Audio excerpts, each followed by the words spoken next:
Esse projetinho aqui eu criei para a gente ver aquele exemplo lá do WhatsApp, né? Então, ele tem já aqui a tabela de login com token, mas ele não tem a tabela de device, tá vendo? Então, o que eu vou fazer? Eu vou dar uma olhada daquele jeitinho que o Júlio comentou com a gente. Deixa eu ver se vai ser aqui no projeto. Aí a gente vai vir aqui na parte da autenticação. Vamos ver que token está marcado, dispositivo não, porque ele nem tem a tabela, né? Então vamos criar a estrutura default novamente. Com isso ele acrescenta a tabela do dispositivo e já colocou aqui todo mundo em relação ao dispositivo. Necessariamente ele vai ter que rodar um adapter lá, né? Porque criou uma tabela nova. Então vamos executar.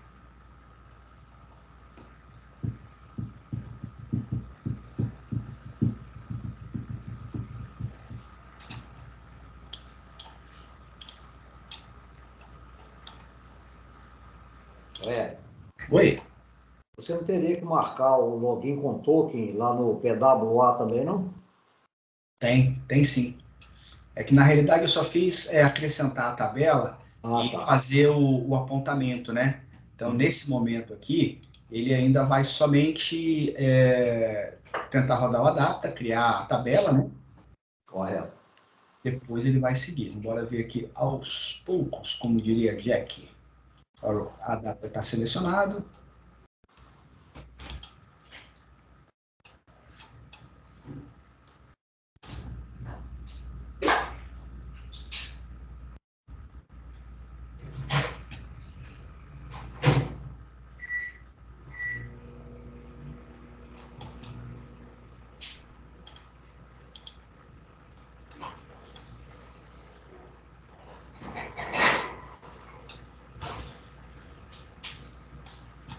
Beleza, tá vendo? Ele cria a login device.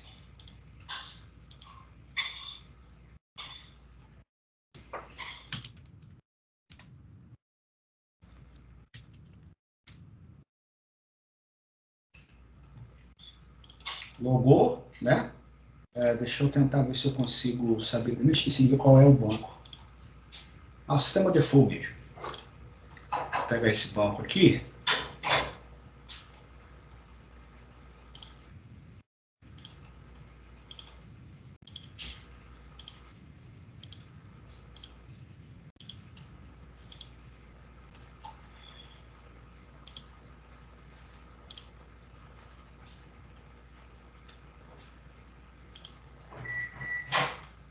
Olha que interessante.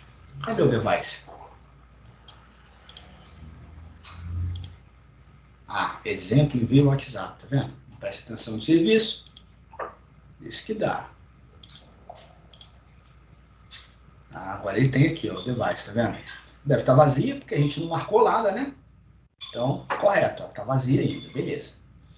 Agora nós vamos fazer o seguinte. Vou até parar esse cara, para a gente poder ver bem devagarzinho. Agora nós vamos vir aqui naquela paradinha lá em cima, PWA. Vamos marcar o quê? Login com token? PWA também. Precisa do PWA, não? Acho que não, né? URL após o login. Aí ele poder já ir direto para outra página, provavelmente, né?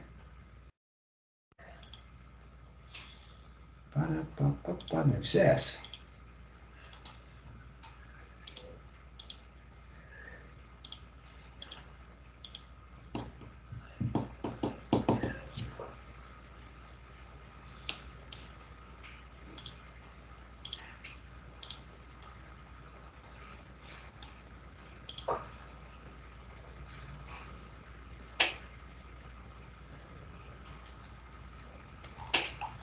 Vamos lá.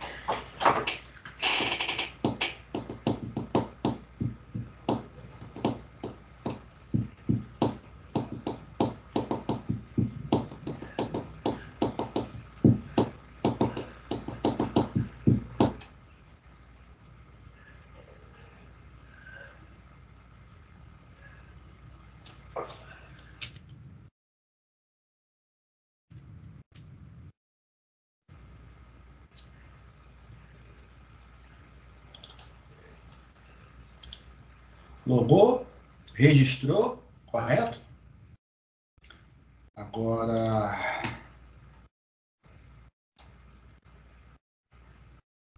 se eu sair, ele vai deslogar, né, necessariamente. Então, não seria assim. Vamos lá. Vou pegar um outro navegador. E ele vai cair na tela de login. Até aí tá tudo bem, porque eu cliquei em sair. Bora ver agora o seguinte. Estou logado. Aí, se eu vier aqui,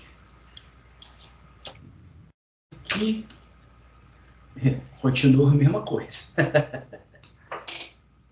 Ele registrou o device, né? Mas não jogou direto, não logou automaticamente. Acho que era isso que ele tinha dito que ia fazer, não é?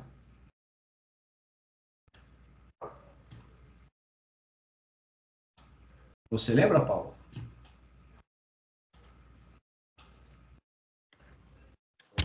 O Eric.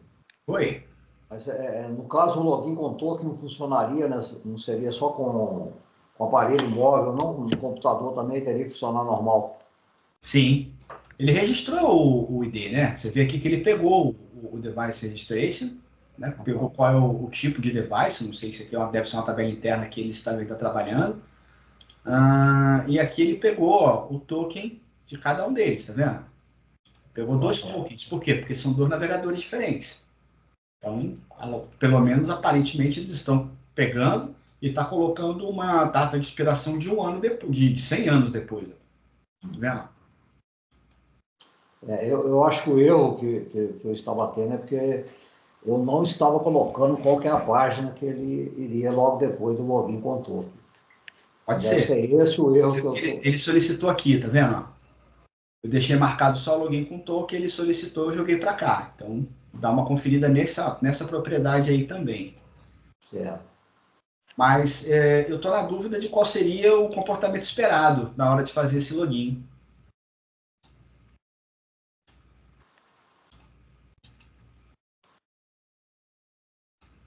Boa noite, Guilherme. O Daniel. Daniel, você sabe? Você lembra aí qual é o comportamento esperado? Você, o Guilherme, alguém lembra aí como é que é? Não, eu nunca usei essa opção aí. Eu não lembro, cara. Também não usei também, nunca usei por token também não. Bom, o erro que você mostrou, Paulo, você viu aqui que não aconteceu comigo. Então pode ser que seja realmente alguma coisa. Não, realmente é a página que eu não coloquei. Tanto que eu já coloquei aqui e não deu pau. Agora tem que descobrir como é que faz para funcionar o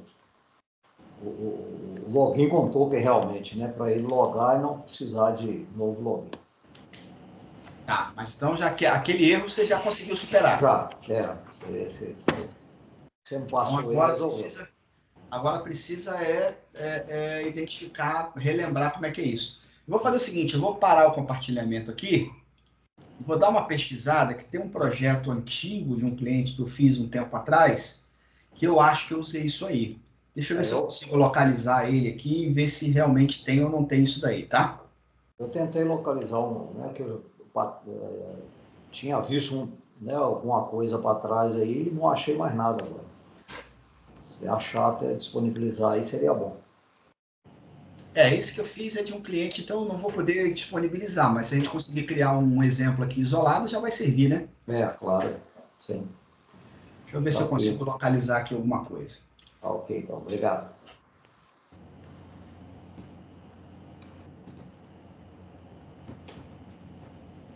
Enquanto isso aí, alguém tem mais alguma outra dúvida, algum outro comentário? Alguém quer acrescentar algo?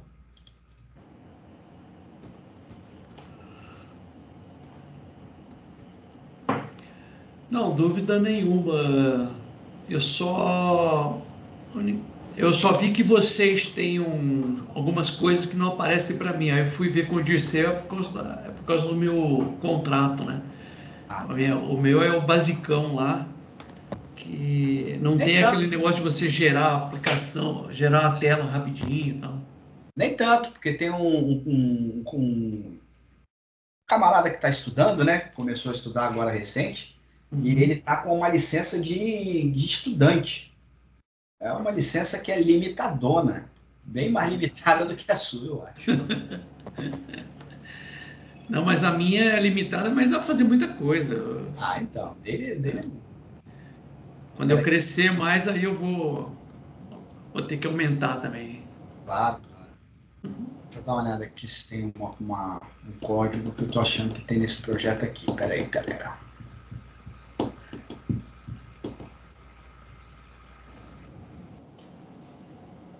Minha versão é antiga também, mas dá para desenrolar muita coisa. Especialmente aí se você assistir às aulas antigas aí no YouTube, tem bastante aula, videoaula, muito bom. Dá para desenrolar muita coisa.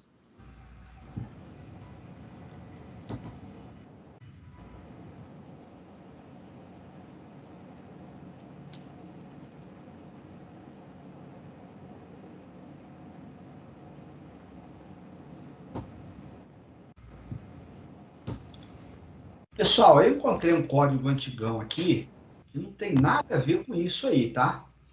Mas que tem alguma coisa a ver aqui com. Eu vou ter que, enfim, tem que testar.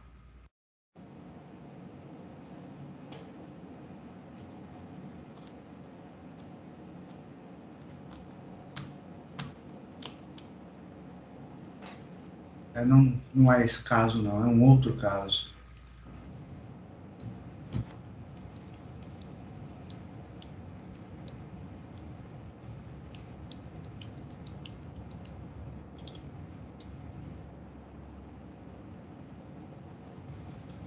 Checkbox.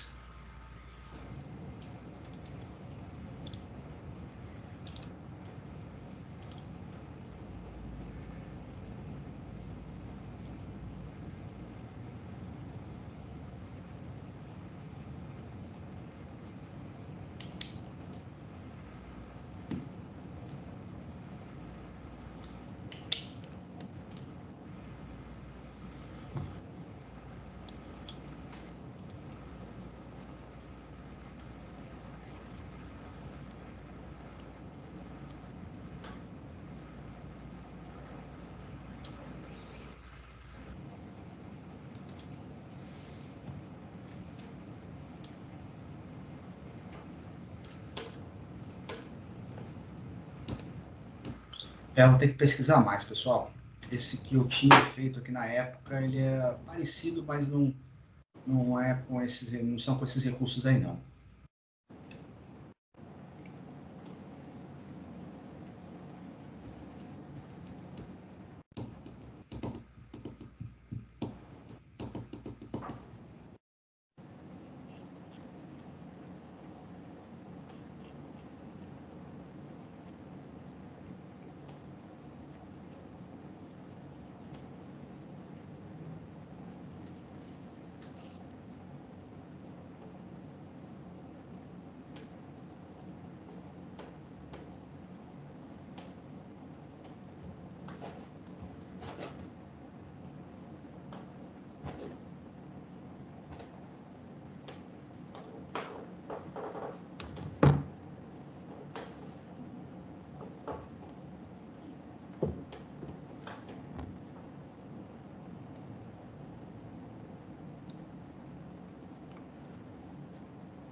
Bom, alguém tem mais alguma outra coisa para perguntar, para acrescentar? Senão a gente vai ter que ficar fazendo essa pesquisa aí.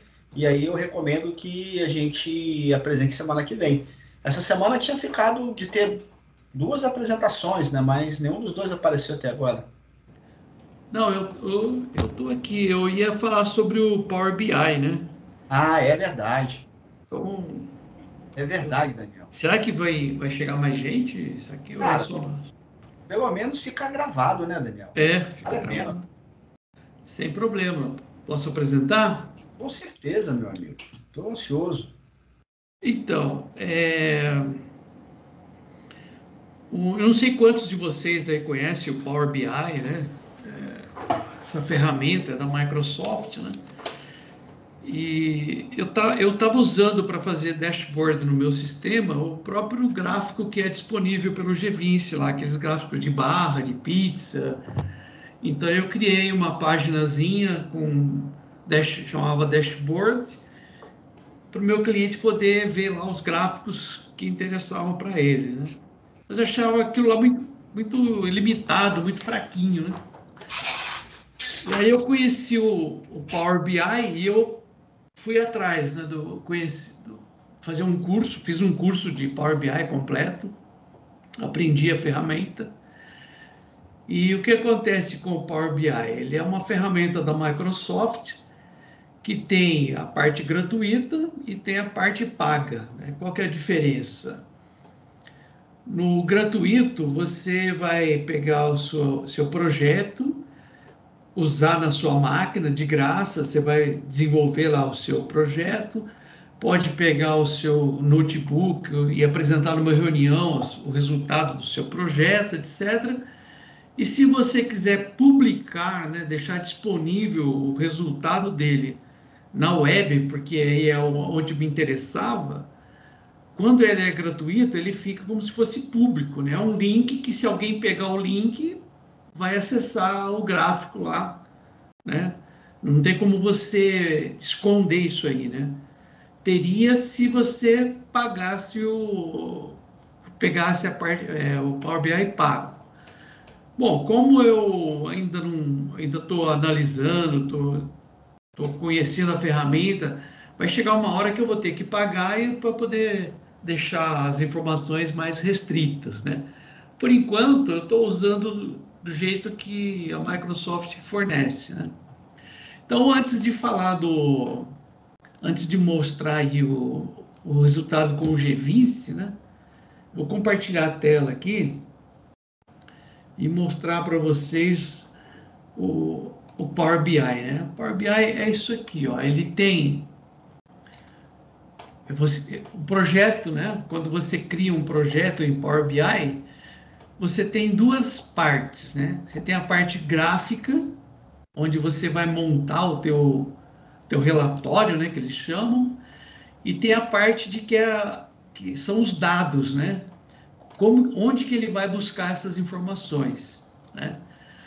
Eu tenho um problema aqui que eu não sei se o problema é por conta dele ser gratuito, que toda vez eu tenho que entrar, eu tenho que refazer essa parte aqui. Aí eu falei, não vou refazer não, porque deixar assim mesmo, né? Então, como que funciona, né? Você tem aqui as etapas aplicadas, né? Do lado direito aqui. A tela tá boa aí para vocês? Tá tranquilo? Tá ok. Ok, né?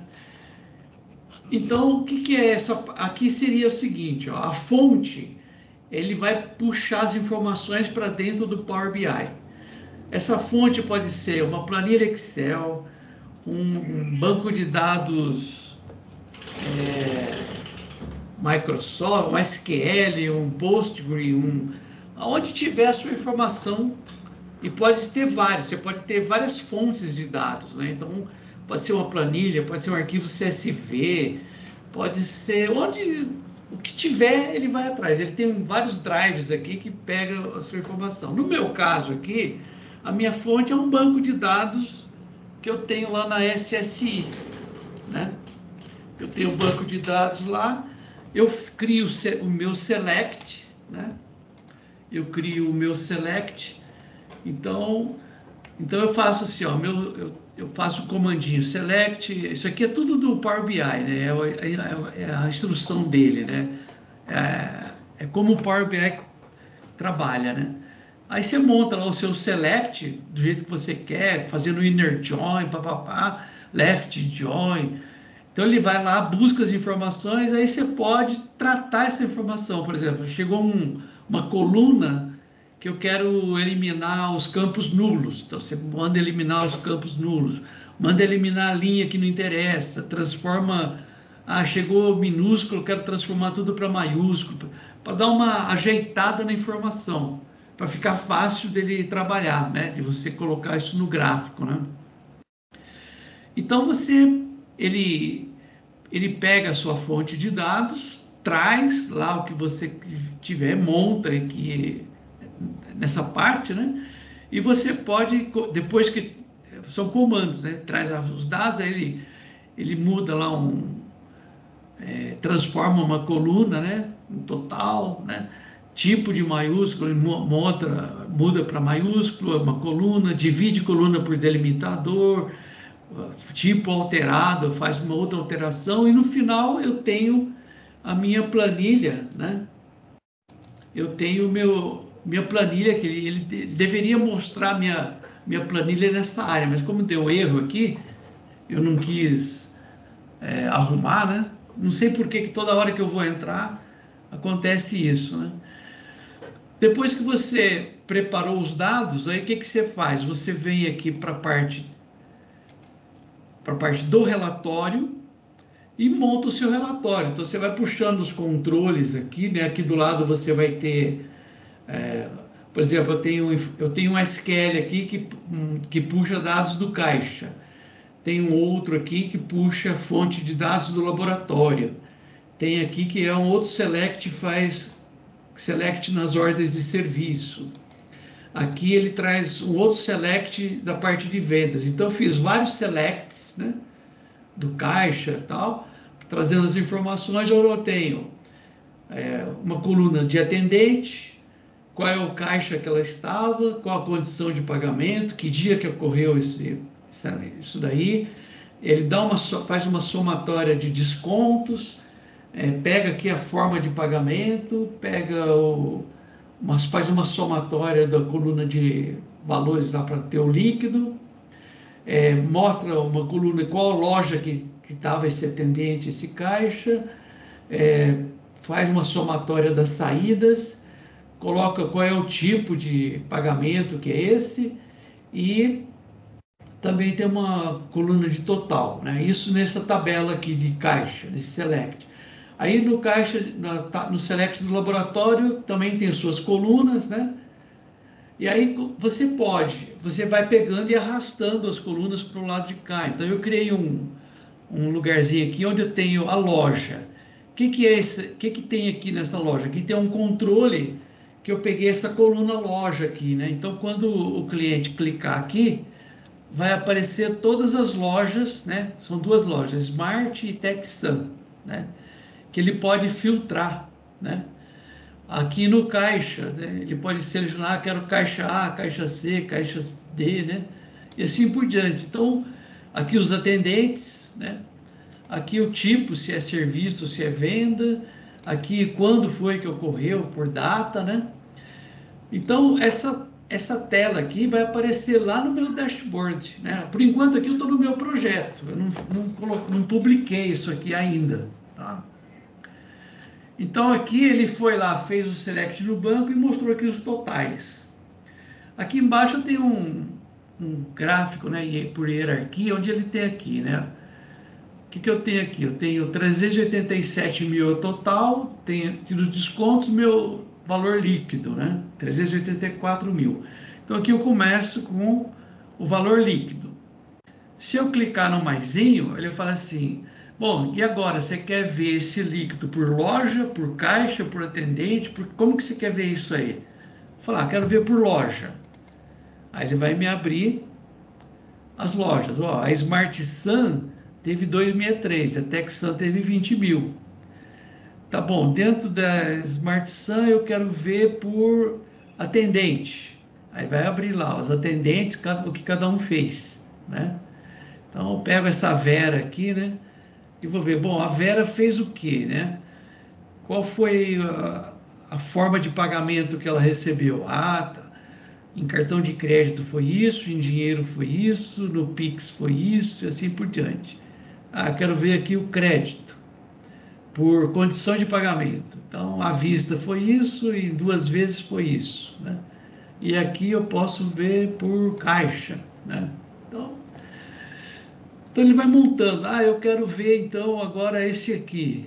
o caixa, o atendente 419. Se eu clicar aqui, né, ele já muda, mesmo conceito. Eu quero ver a Ana, né?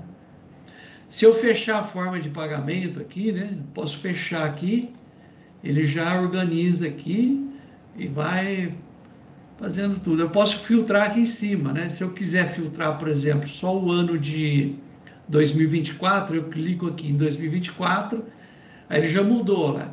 2024 foi 130 mil, 128 mil e já arrumou aqui embaixo. Então, esse é o Power BI, né? Você pode criar gráficos de N maneiras, N formas, gráficos. E aí, além aqui do caixa, né? Desse caixa, como que eu fiz? Eu criei uma capa, né? O meu dashboard vai ter uma capa onde o cliente vai ver lá, vai aparecer essa capa, aí ele se clica nessa parte, vai aparecer o menu de ordem de serviço, laboratório, controle de caixa e gestão de vendas. Aí ele escolhe o que ele quer ver, né? Onde eu estava lá no controle de caixa, eu clico aqui, eu vou lá para aquela telinha que eu estava. E para cada um para cada uma dessas opções aqui, né? Eu criei dois gráficos, né? Eu criei um gráfico hierárquico e um gráfico de barras. Então aqui eu faço um gráfico com as mesmas informações do caixa, né? 384 mil lá. Eu faço um gráfico, eu faço por gráfico, né? Em barras, por exemplo. Eu tenho aqui 2023, 2024, né? Então, o cliente quer analisar, está lá na reunião, quer analisar dezembro, por exemplo. Então, se ele clicar só aqui na barrinha de dezembro, ele já está analisando só dezembro, os outros meses não estão analisando. Então, em dezembro foi 241 mil, está aqui, ó, 241 mil, e esses 241 mil, né, o que foi? Aqui ele faz um gráfico de top 10, né, os maiores e os de cima para baixo. Né? Então, dos 241 mil foi 149 de crédito, depois segundo lugar 85 mil.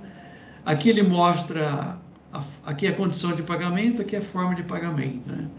Aí ele fala assim, eu quero analisar o ano de 2023. Então, se clicar só no ano aqui, ó, ele já muda para o ano de 2023, né? Aqui dezembro aqui está clicado também, peraí. Vou clicar só no ano aqui. Peraí. Voltar aqui. 255. Tem alguma coisa... é que dezembro faz parte de 2023. Ó. Então eu cliquei em 2023 e ele traz... Eu pensei que isso aqui fosse 2024. Então aqui ele mostra todo ano de 2023. Quero analisar 2024. Clica aqui, agora já mudou. Ó, 128 é a soma desses três. Né?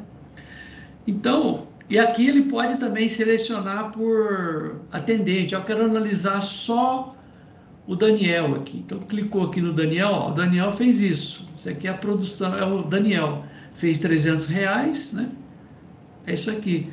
Não, quero... Deixa eu apagar aqui, limpar a seleção, volta todo mundo. Então, posso pegar aqui a Ana, por exemplo. Tá? Quero pegar a Ana e o Daniel. Então, segura o Ctrl e clica no Daniel. Então, agora está vendo os dois. Ó. Agora está vendo três. Ana, Daniel e Luiz. Né? Então, isso aqui numa reunião, você vai respondendo todas as perguntas que vão acontecendo na reunião. Eu quero pegar esses três aí, mais o ano de 2023, né? E 2024, sei lá, vai inventando, né?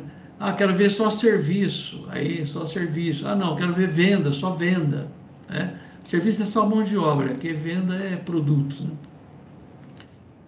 Então, aqui eu montei o meu projeto na minha máquina. Né? Você tem que instalar o Power BI na tua máquina e monta o teu projeto. Depois que você montou o teu projeto, né? Tá tudo certinho, aí você vem aqui, ó, em publicar, né? Você escolhe aqui publicar, aí você tem que ter uma conta Microsoft e você vai conectar o seu Power BI aqui da sua máquina com a tua conta Microsoft lá na nuvem, tá? Tem que ser uma conta Microsoft, tá? E aí você vai publicar. Quando você clica em publicar, ele vai pegar isso aqui, tudo, e colocar lá na web. Então, na web ficaria assim, ó. Aqui já é o Power BI na nuvem, lá no site lá, né? Então, tem lá HTTPS, app, Power BI, e você entra com a tua conta, essa aqui é a minha conta, né? Onde eu tenho meus gráficos aqui, né? Grupo CIG, grupo... Cada projeto, ele tem um relatório e um modelo semântico, né? Grupo MEW tem um relatório e um modelo semântico. Palma Cell, Serrer, e aqui é o meu de teste aqui, né? SAAT é um outro projeto que eu tenho. Aí, quando você vem aqui, o que que você tem aqui? Você tem a mesma coisa, né? Se eu clicar aqui no gráfico, né? Eu vou ver a mesma coisa que eu vi no meu projeto lá no Power BI da minha máquina. Então, aquilo que eu falei, eu tenho uma capa, né? Aí eu clico aqui, eu vou pro meu ambiente, tá? Então, até então, isso aqui está onde? Tá só na web, não está publicado, ele está publicado, mas não tá, ainda não está disponível para ninguém, tá? Para tornar isso aqui disponível, o que eu tenho que fazer? Eu venho aqui em arquivo, né? E fala aqui, ó, inserir relatório, publicar na web. A hora que eu clicar aqui, aí sim que ele vai publicar, deixar disponível na web. Então eu posso ter o Power BI na minha máquina para eu fazer meus projetos. Aí eu mando publicar, ele vai mandar aqui para essa área, né? Essa área minha que eu tenho lá na Microsoft. São 10 GB de espaço que você tem, tá? Quando é gratuito. Quando você paga, aí fica ilimitado, né? E agora eu quero colocar isso aqui no G20. Como que eu faço? Eu tenho que ter um link. Esse link só vai ser possível a hora que eu colocar aqui, ó, publicar na web. Aí aqui ele vai me dar o link, né? Que eu posso mandar por e-mail ou um HTML. Eu pego esse HTML aqui e vou fazer o quê? Eu vou lá no meu G20, né? Eu criei uma página aqui, ó, Power BI Dashboard. Criei uma página só com um iframe aqui, com um iframe. Aí, o que eu faço? Quando essa página é acionada, no load da página, eu vou lá no meu banco de dados, né? Vou lá no arquivo de parâmetros, onde nesse arquivo de parâmetros contém lá uma coluna que é aquele meu HTTPS lá, né? Pego esse parâmetro, lá, Power BI URL do dashboard. Pego esse parâmetro, o que está aqui no HTTPS, né? E, aliás, aqui eu fiz um select, aí eu pego o campo lá, né? Pego esse campo que me interessa e dou um client script.register setup startup script, passando minha URL, chamando lá, né? Na minha aplicação, né? Lá na minha aplicação ficaria assim, né? Vamos pegar aqui a minha aplicação lá na nuvem, ttqualitygvince.com.br. Então, venho aqui, eu vou iniciar. Aí eu entro com a minha conta, login e senha, né? Então, aqui está a minha aplicação, né? Então, tenho um grupo, tenho as lojas e tenho o login aqui, que é o administrador, né? O administrador ele vai ter acesso aqui, ó, na parte. Esse grupo empresarial aqui, ele só aparece para quem for administrador, tá? Um funcionário, um usuário que não é administrador, ele não tem acesso a esse grupo empresarial aqui. Então aqui, ele vem aqui no dashboard, né?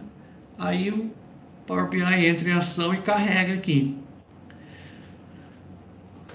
Então, e aqui ele faz tudo aquilo que eu mostrei para vocês lá, é feito aqui, né?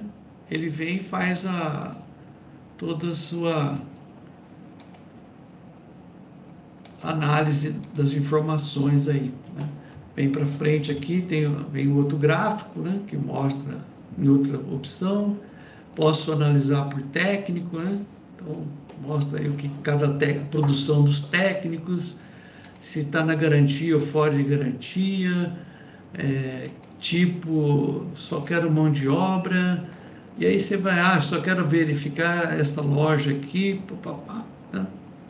Então, ficou assim o meu dashboard. Vantagens, eu vi bastante vantagens nisso. Desvantagem, ele é público,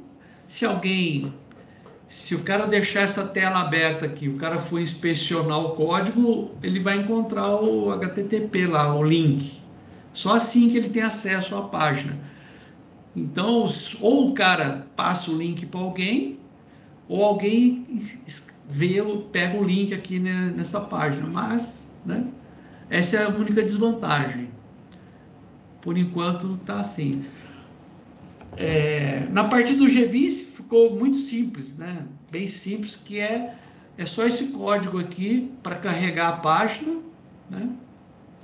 E numa página que só tem um iframe aqui, eu coloquei um tamanho para ficar bem, para não perder o header, nem o menu lateral e nem o rodapé, né? Então ele cabe bem no meio ali, né?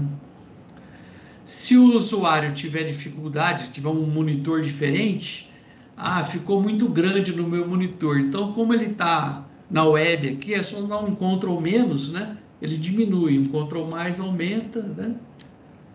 Só ele faz isso. Eu não encontrei uma outra forma de mostrar isso daí, né? Ele não para de funcionar aqui, essa parte de esconder o menu não funciona, né? Não consegui mexer com isso, eu sou meio cru nessa parte aí, né? Eu não tenho tanto conhecimento, né? Então, foi isso que eu consegui fazer. E aí, os clientes que estão começando isso tem pouco tempo, né? Que eu coloquei no sistema. Então, já tem usuários que já estão pedindo alteração. Quero mais uma coluna, quero mais um gráfico e tal. E a gente vai aumentando aí o projeto, né? Basicamente é isso. Não sei se ficou alguma coisa de fora, eu esqueci alguma coisa, podem perguntar aí, fica à vontade aí. Bom, Daniel, acho que ficou show de bola, cara. Parabéns aí pela iniciativa.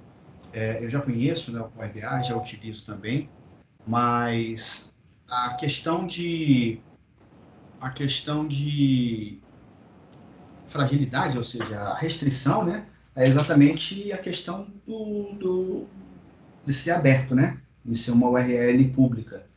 Mas é aquilo que você falou, ou seja, se o camarada não tiver um conhecimentozinho para poder inspecionar o navegador, ele não vai ter acesso à URL, né? Então, da maneira como você fez aí, ficou legal, entendeu? Eu lembro, cara, de ter visto já, acho que foi ano passado, alguém que fez uma ginástica para tentar fazer contornar essa restrição aí, tá? Entendi. Mas não é nada muito simples, não.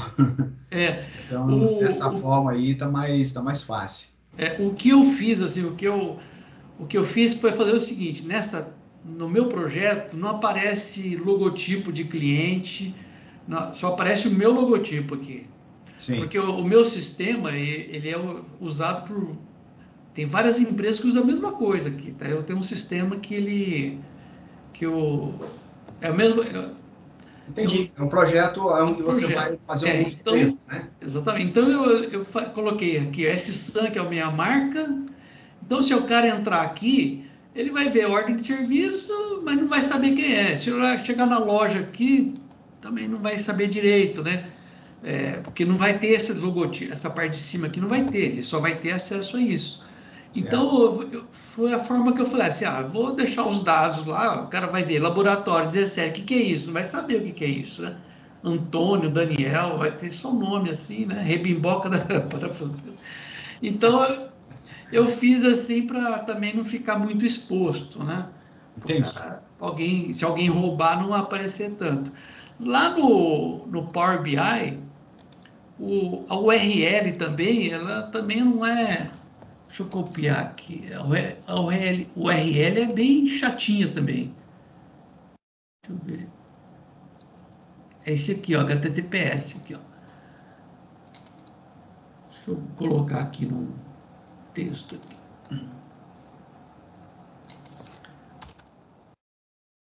Então é o URL do Power BI, quer dizer, para o cara descobrir isso aqui, é só tendo link mesmo, né? Aí não vai. Com certeza, com certeza. É um token, né, que ele gera. E aí, ou seja, só se o cara tiver exatamente esse token, né? É algo Exatamente. que tem que ser muito específico, né? Exatamente. E esse token ele muda de cada relatório, né? Exatamente. Cada E relatório fica lá. separado. E ele não muda, tá? Então, o que eu fiz? Eu pego esse cara aí, eu tenho meu arquivo de parâmetros, cada cliente tem um parâmetro. Então, eu coloco numa coluna lá a URL dele, né? Essa URL. No começo, eu estava perdendo... No começo, eu perdi muito tempo, porque o que eu fiz? Eu fazia um gráfico e publicava, fazia um gráfico e publicava. Depois, aí eu falei, não, vou fazer um negócio mais inteligente, usando uma capa, né? Uhum. Aí a capa eu faço isso aqui, então eu tenho para cada grupo de usuário, para cada empresa, eu tenho um projeto só. Antes eu tinha para cada um eu tinha uma coluna para a hora de serviço, uma coluna para o laboratório, tinha 4 colunas por cliente. Então, puta, para publicar isso aqui, você na hora que ia ficar fazendo um monte de coisa. Então, fazendo assim, um projetinho só, eu só tenho que pegar e duplicar, né? Eu pego esse cara aqui, duplico, crio um novo grupo, já está quase praticamente só. Aí eu mudo lá no meu select a conta, qual é o código daquele grupo e pronto, já está feito. É só isso, eu não tenho como fazer um projeto e eu chamar o projeto passando um parâmetro para ele fazer um select. Aí isso não dá, o Power BI não me permite, né? Então eu tive que fazer um projeto para cada grupo de cliente meu. Entrou um grupo novo, eu faço duplico essa telinha aqui, né? Maravilha. Parabéns. Bem legal, viu? Beleza? Bem legal. Isso aí. Enquanto a gente estava aqui assistindo, né? Eu fui consultar aqui os universitários e consegui uma resposta rápida para poder confirmar para vocês de que o que a gente esperava realmente está acontecendo, tá? É só aquilo dali e o login com token ele já vai funcionar. Eu vou compartilhar minha tela com vocês e vou explicar como é que a gente faz para testar isso. Pode ser? Manda aí.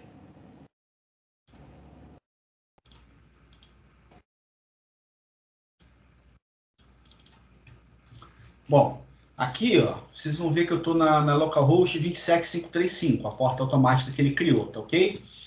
Então, eu vou sair e ele vai parar no login, correto? Então, se eu vier aqui e colocar, ele vai parar na tela de login. Muito bem. Eu vou vir aqui agora e vou fazer o seguinte. Vou logar. Linha de mim. Beleza, ele caiu aqui. Certo?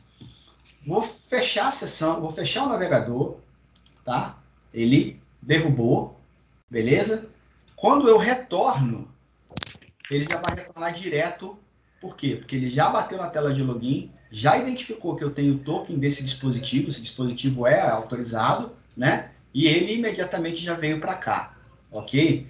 Então, se eu fechar aqui novamente, a gente vai ver que ele vai, ó, vou executar novamente, ele cai aqui. Agora, se eu clicar no sair, o que o sair faz? Ele remove aquele token, ele retira a autorização, tá? E aí, se ele saiu, ele precisa obrigatoriamente logar de novo. Vamos ver isso acontecendo? Ó, sair aqui, tá? Beleza. Quando eu venho aqui, ele vai bater e vai cair na tela de login novamente, certo? Caso a gente queira fazer uma depuração mais detalhada, Eu acredito que a gente tenha que vir aqui no, deixa eu ver, no Pages, Login. Deixa eu ver aqui se não me falha a memória, deve estar no OnInit.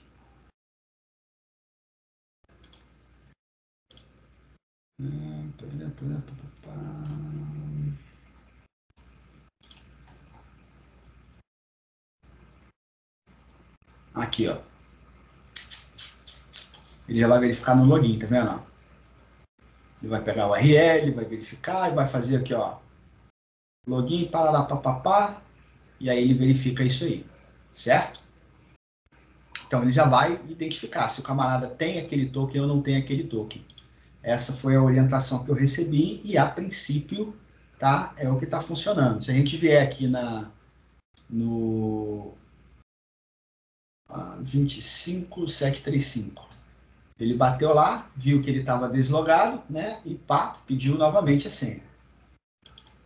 Então derrubei, ele volta, caiu aqui.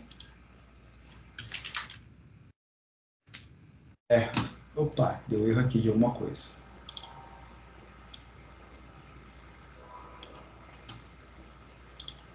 Deu uma cagada que eu fiz aqui. Mas, enfim, o comportamento esperado é esse. Então, agora a gente tem que testar para saber se realmente vai funcionar.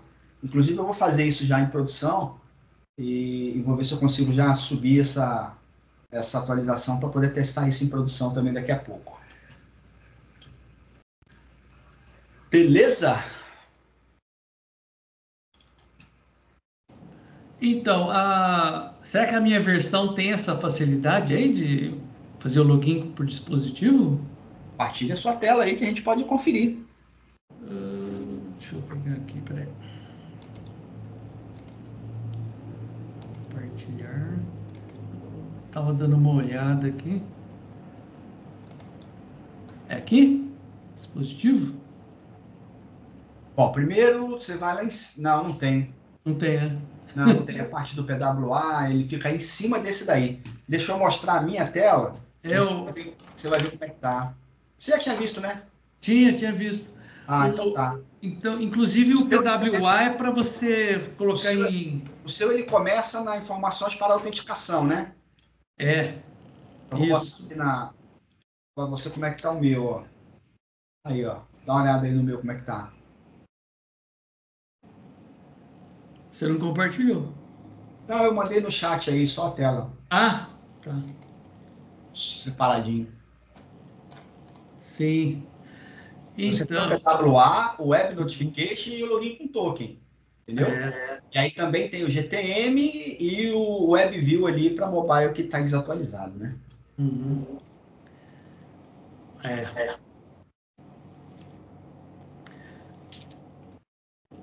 Deixa eu gastar o meu Cara, joguinho o primeiro PWA para tá depois ir para frente. PWA tá funcionando, tá? Eu tô com uma aplicação minha que eu tô configurado com PWA, inclusive está na loja da Google, na app, na Play Store, né?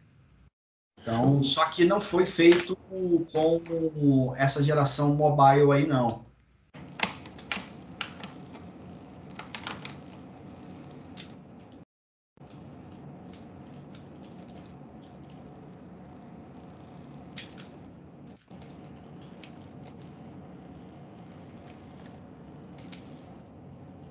Uma consultadazinha, de repente eu consigo uma respostinha rápida sobre se isso daí vai funcionar ou se está muito desatualizado mesmo.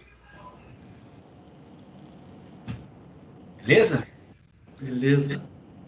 Algo mais, pessoal, que vocês queiram perguntar aí? Tem bastante tempo que eu não mexo com Flutter, né? De repente, eu até me lembro que acho que foi semana retrasada, alguém perguntou sobre essa questão da geração do app aí, mas pelo que eu me lembro, ele estava bem desatualizado.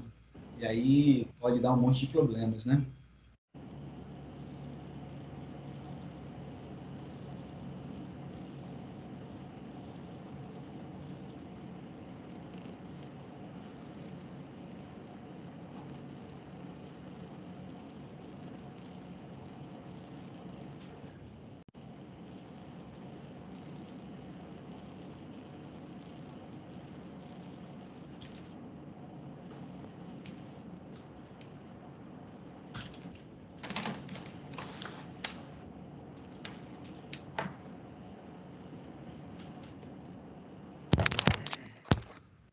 Ah, cara. O Guilherme ia digitar alguma coisa, esqueci, desistiu, né? Não, Eric, eu só ia falar que foi muito legal assistir essas explicações aí, porque ilumina, né, a ideia da gente. Muito embora ainda não tinha pensado nem usar por token, e minha versão também nem oferece essa opção, mas é muito bom saber sempre. Sim, sim, sim. São recursos, né, que a gente tem disponível que às vezes atendem algumas necessidades nossas que, ao invés de criar na mão, tudo dá para criar na mão? Dá para criar na mão, lógico. O GVIS, na verdade, ele só faz facilitar a nossa vida. Tudo que ele faz, a gente conseguiria criar na mão também. Mas aí foge um pouco daquele conceito de você ser um low code, né? Ou seja, um pouco código. Você vai ter que entrar mesmo na codificação. É possível, mas se a gente já tem isso daí pronto funcionando, é muito melhor, né? Sempre, né? Ainda mais no meu perfil, que eu não tenho nenhum curso ainda na área. É só de curiosidade. É isso aí. Bom, pessoal, eu acho que a gente vai ficar devendo aí, quem ficou devendo pra gente, acho que foi o Armando, que ainda ia fazer mais alguma coisa. Deixa eu tirar só mais uma dúvida. Claro, Daniel, pode falar. Quando aí é uma dúvida assim de conceito, né? Não Certo. sei. Queria saber se o G20, por exemplo, quando você está usando o G20 com o SQL, ele usa bem os recursos do SQL ou ele, principalmente na parte de filtrar, né? No meu caso, que eu tenho uma tabela lá, cadastro de produto, e tenho 20 lojas, cada loja tem o seu cadastro de produto, então eu imagino que eu tenho lá no mínimo 2.000 registros por loja, né? Então a minha pergunta, minha dúvida é assim, quando eu filtro lá os registros para apresentar para a loja, ele está usando o SQL ou está usando o filtro ele está filtrando isso lá no banco ou está filtrando na aplicação? Essa é a minha dúvida. Vamos lá, tá? Depende de como que você está fazendo, certo? Quando a gente coloca aqueles filtros nos controles nativos, ele, quando monta o SQL para ir buscar os dados, ele monta com o filtro, tá? Ah, Então, ou seja, a sua primeira preocupação, ela já está atendida. Normalmente, você vai fazer um grid. Quando você bota lá que é aquele filtro, ele vai trazer os registros já filtrados, tá ok? beleza. Aí vai depender de como eu construir o banco para que o banco filtre com eficiência. Porque Exatamente. O não que é o adianta ideal, eu. tá? Dentro digamos assim, desse conceito do SQL Server. O ideal é você, para esse tipo de tabela, também temos que entender que existem tipos e tipos, né? Mas para esse tipo de tabela, que vai ter um volume grande, por exemplo, uma tabela de movimentações, uma tabela de itens de vendas, né? Um cadastro que tem uma perspectiva de crescimento, sempre o ideal é a gente trabalhar com o índice inteiro, né? Ou seja, fazer aquele sequencial administrado pelo próprio banco de dados. Tá? Deixa ele fazer o 1, 2, 3 automático, ele mesmo gerencia isso lá, porque é muito mais prático na hora de você fazer a indexação e na hora de você fazer o controle lá, o banco de dados vai ter isso aí. Eu mostrei até uma parte do meu sistema um dia desses aí, e alguém me perguntou, mas você está usando o grid como chave primária. São cadastros pequenos. Tá? Então, é uma tabela que eu sei que terão poucos itens e que, para a minha regra de negócio, não é interessante a pessoa ter ali o conceito de ser sequencial. Então, se eu tenho esse cadastro, e o cadastro é número 3, então eu sei que se eu digitar aqui o número 4, ele vai passar, entendeu? Então, depende um pouquinho do conceito, da lógica também, certo? Mas para esse tipo de volume, é sempre interessante você ter uma PK que seja numérica e autossequencial do próprio banco. Tá? Uhum. Tanto o SQL Server quanto o MySQL, ambos estão assim muito rodando bem redondo dentro do GVince, inclusive com o Adapta funcionando nativo, tudo direitinho. Um banco que cresceu muito nos últimos tempos foi o Postgres, tá? Mas o GVince ainda não gera o Adapta nativo para ele, né? Então, para quem precisa do apoio do Adapta para poder construir todos os relacionamentos, integrações, integridades, enfim, quem não tem um domínio muito grande sobre o SQL, eu recomendo usar ou o SQL Server ou o MySQL, porque o GVince vai conseguir trabalhar mais nativamente, né? Perfeito.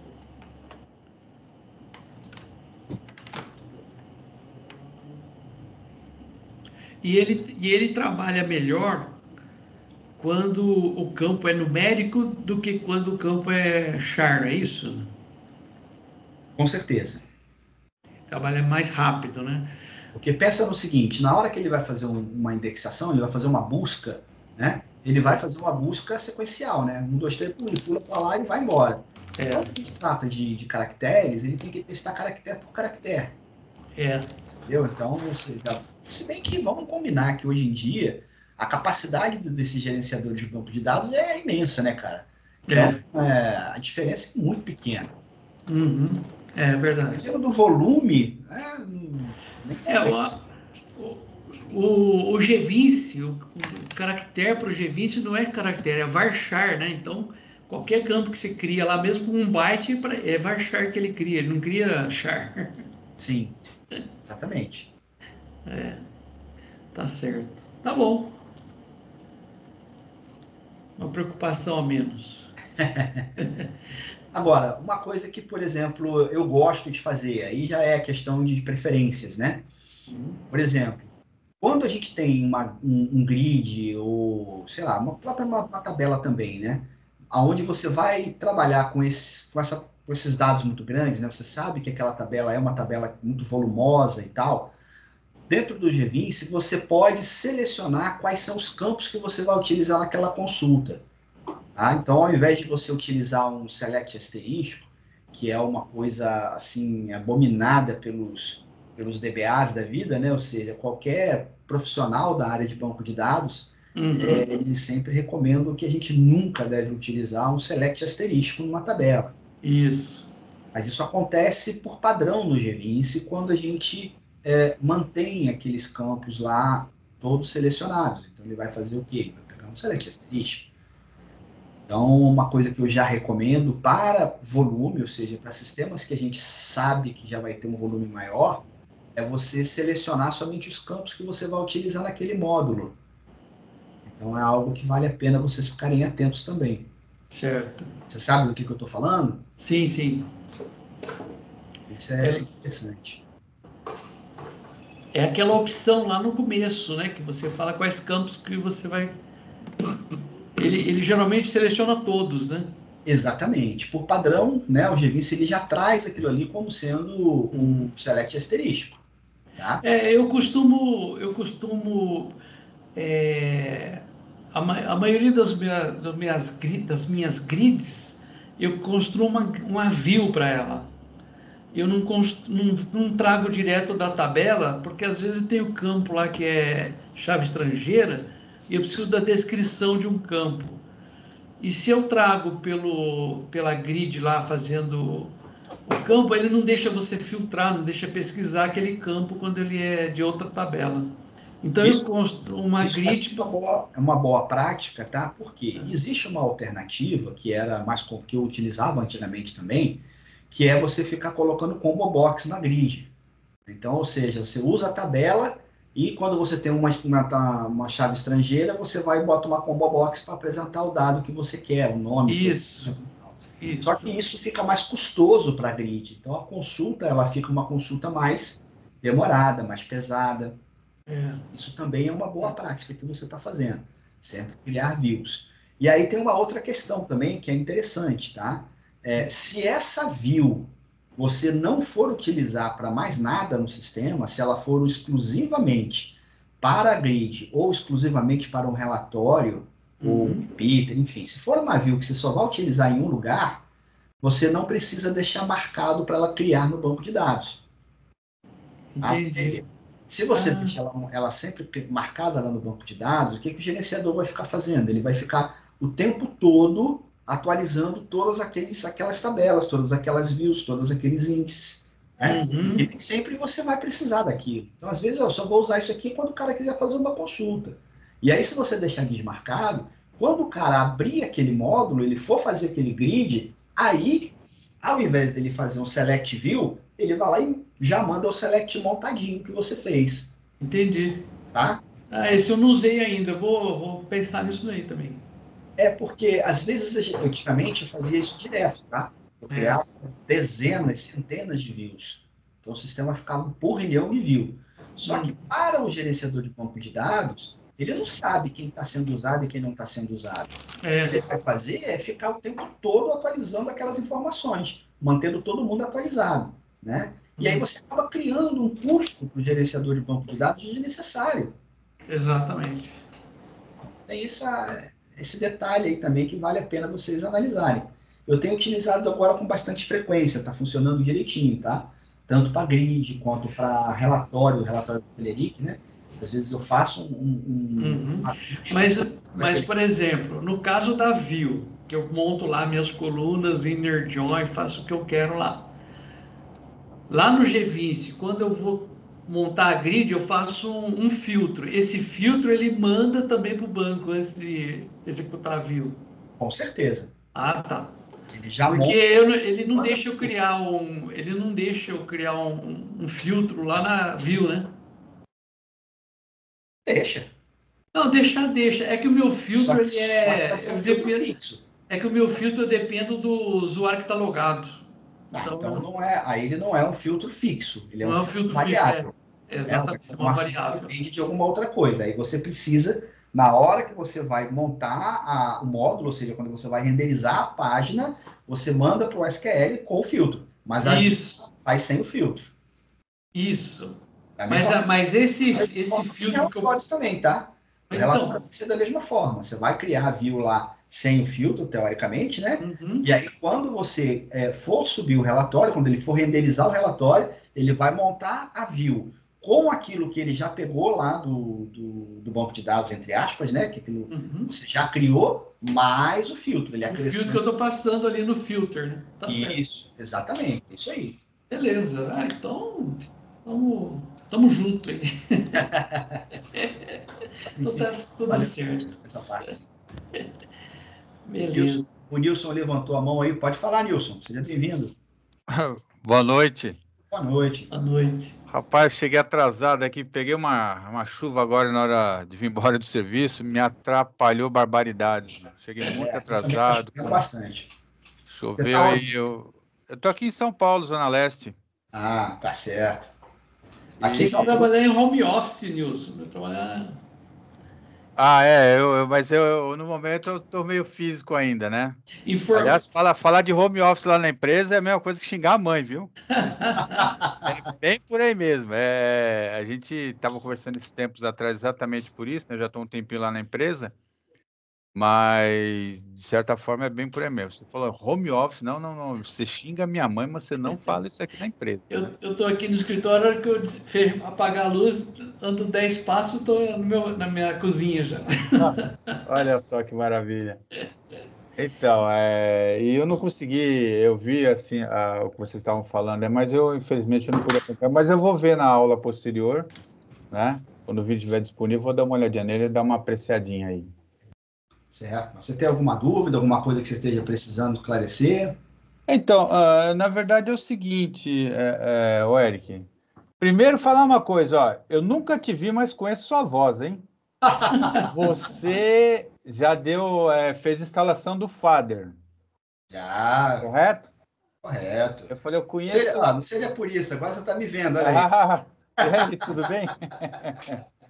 Eu conheci porque eu falei, essa voz é meio estranha. Eu fui lá no Fader, mas não pode ser só essa inteligência artificial, já está desse jeito assim, né? Mas é ele, então, com certeza. Olha só, Eric, nós tínhamos conversado semana... Pode falar. Eu até postei um dia desses aí o link do livro que eu escrevi na pandemia, que conta um pouquinho dessa minha história, né? Um dinossauro na nuvem, ou seja, como é que foi o caminho vindo lá do gás, da época do DOS, do Clipper, passando por todos os produtos da SSI até chegar agora aí na web, né? Então eu já caminho junto aí há muito tempo. Sempre, lá no comecinho, sempre a ferramenta como sendo, digamos assim, nunca como uma atividade fim, né? Sempre como sendo um meio para as atividades em que eu trabalhava. Comecei na área financeira, depois na parte de gestão, enfim. Não era desenvolvimento a minha atividade principal. Só de um tempo para cá, agora mais recente, é que desenvolvimento passou a ser a minha atividade principal. E eu já fui, quer dizer, eu continuo sendo parceiro da SSI, hoje chama G20, né? Mas eu fiz suporte do Faber, documentação, suporte do G20, vários vídeos do G20, o manual do G20 que está no ar até hoje ainda fui eu que fiz. Então, enfim, eu tenho uma estrada longa. Eu relato bastante coisa disso daí lá naquele livrinho lá. Tendo oportunidade, eu gostaria de conhecer esse seu livrinho aí. Certo. Eu conheço um pessoal da época do DOS, 92, 93, 94, foi quando fui apresentado a ferramenta e comecei sempre a acompanhar com o Fader, né? Sim. E com o G20 agora, né? Mas beleza. Daquela época, então. Mas olha só, eu tinha conversado com você me deu uma dica sobre o Dirceu. Sim. Para entrar em contato com ele, por quê? Porque a minha licença já foi. Eu fiz alguns cadastros, conforme a gente vocês haviam passado a instrução, tá? Eu fiz ele, mas aí o que acontece? Aí expirou. E antes de expirar, na verdade, na quarta-feira, eu entrei em contato com o suporte da G20, né? Sim. E deixei recado lá, mas até hoje não me retornaram. Bota o e-mail que você loga aí, posta aqui no chat, que eu vou replicar lá para ver se de repente alguém te ajuda. Ah, perfeito. Isso aí seria uma grande ajuda, seria uma maravilha. Só dando continuidade uma coisinha, talvez o pessoal esteja um pouco curioso, mas comigo tá muito... começando a ficar evidente algumas coisas aí. IA, existe uma preocupação nessa questão programação para a gente, na questão do IA? A ChatGPT, por exemplo? Cara, o que é? Aí é uma questão muito pessoal, tá? De cada profissional, tá? Eu vou dizer a minha impressão de momento, tá ok? Não dá para a gente poder generalizar isso aí, porque cada um tem a sua opinião, sua visão, né? Na minha visão, tá? É uma ferramenta que, se bem utilizada, vai ajudar muitíssimo, tá? Agora, chegar e dizer, a IA vai tomar o meu emprego, a IA vai, enfim, vai acabar, vai destruir, não é bem assim, tá? Então, na minha visão, é sim uma baita de uma ferramenta, uma possibilidade imensa que se cria, facilidades demais. Já existem outras ferramentas de geração de código que já implementaram a inteligência artificial para poder agilizar e facilitar ainda mais a geração de códigos. Tá? É natural que se tenha cada vez mais facilidades em você pesquisar e receber de volta coisas prontas. Então, a gente vai ver, inclusive, na minha visão, tá? Muito mais programadores que são, assim, eles chamam de programadores raiz, né? O hard code, aquele camarada que vai codificar até lá embaixo. Cada vez mais a gente vai estar tendo aí uma simplificação desse processo, né? A gente vai estar tendo uma abstração dessa geração, desse código tão nativo que a gente já conhece há mais de 30 anos, entendeu? Então, o que era o GAS-DOS lá para a gente na época? Uma baita de uma abstração de código, entendeu? Era uma inteligência artificial? Não. Mas você já vinha produzindo coisas, né, através de uma automação de códigos. Então, acredito eu que o caminho será de uma facilitação imensa quando integrado a ferramentas adequadas. É mais ou menos o que a maioria do pessoal, por enquanto, está comentando, porque saiu essa questão aí, né? Porque um contato que a gente tem lá, ele foi brincar um pouco no chat GPT, e ele pediu para ele fazer, me faz um código HTML e assim e tal, e, cara, ele ficou assim, puxa, ele fez mesmo, uma outra pessoa usou para fazer uma questão de Excel, não lembro exatamente o que era, e deu um resultado legal. Aí surgiu essa dúvida, mas na verdade, você acha que G20 lá na frente pode estar se preparando ou tendo uma ideia lá na frente a utilizar essa aplicação para a plataforma G20? Acho que existe isso, pode ter essa possibilidade? A possibilidade existe. Agora, eu não tenho a menor ideia de como que é o roadmap da empresa. Tá? Boa noite, senhores.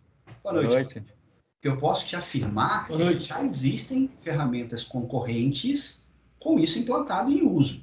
Tá? Então, hoje você já encontra isso no mercado. E é uma questão de estratégia de empresa. Se eles não se adequarem, eles vão perder mercado. Eu digo eles, a própria empresa G20, tá? Os donos da ferramenta, aqueles camaradas que realmente definem os rumos, né? E fazem a definição do produto. Penso eu que é uma estratégia de mercado. Então, se eles não seguirem por esse caminho, mais cedo ou mais tarde, vai perder espaço. Perfeito. Só dando um adendo, então, porque assim, na época que o VB6 no Fader, né, foi desenvolvido e tudo mais, não era nem... Era web ainda? Nem web, não era? Era Fader mesmo?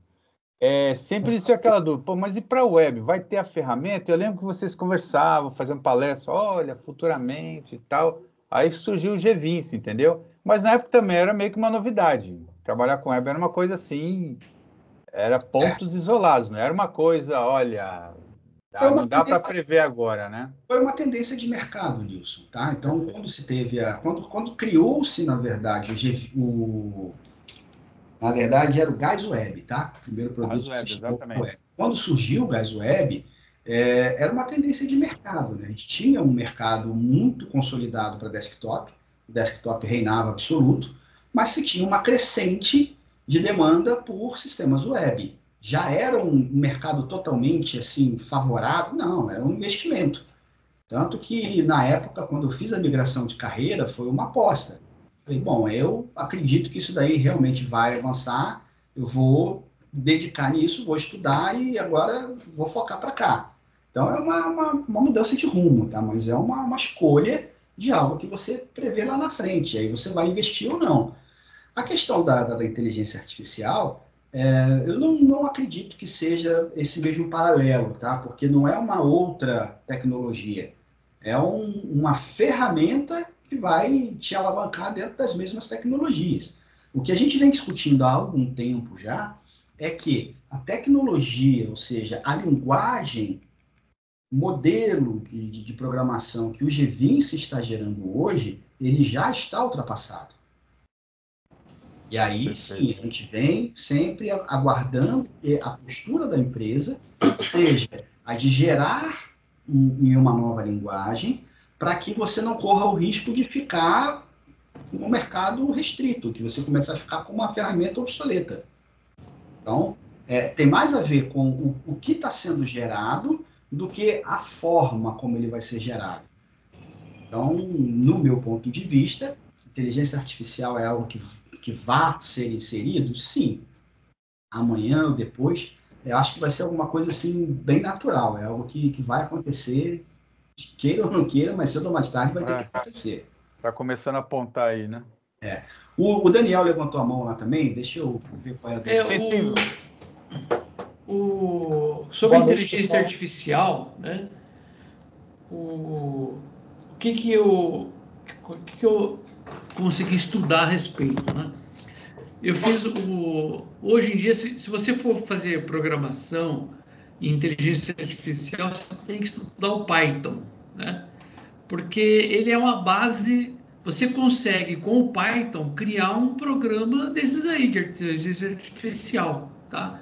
Que responda algumas questões a partir de um banco de dados. você alimenta o programa e ele te dá algumas respostas, como dá o ChatGPT, etc. Então, pelo que eu andei ouvindo a respeito de inteligência artificial, essa que nós estamos vendo agora é a primeira geração, sei lá, não sei que geração que é, mas é como se fosse a primeira geração de inteligência artificial.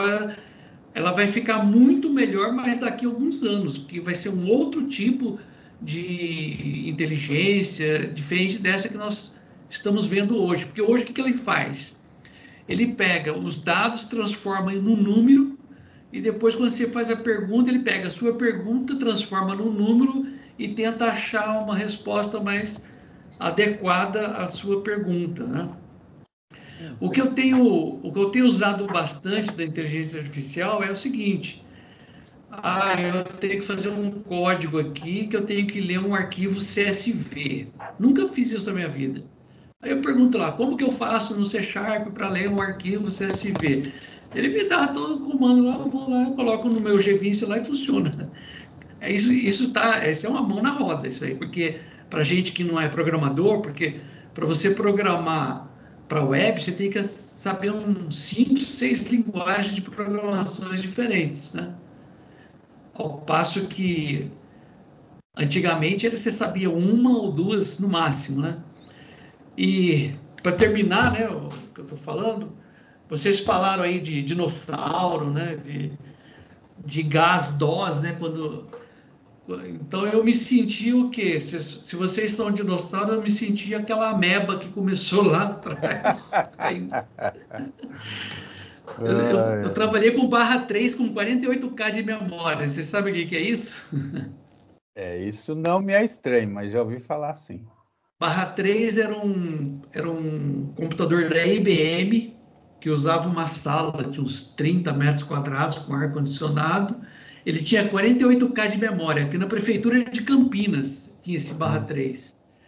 Então, para você fazer um programa para processar, por exemplo, fazer o processamento da leitura de água da Sanasa, você tinha que fazer uns 10, 12 programas, um pegava, classificava, outro pegava, fazia um cálculo. Cada cálculo era um programa diferente, porque não cabia, né? 48K você vai fazer o quê, né?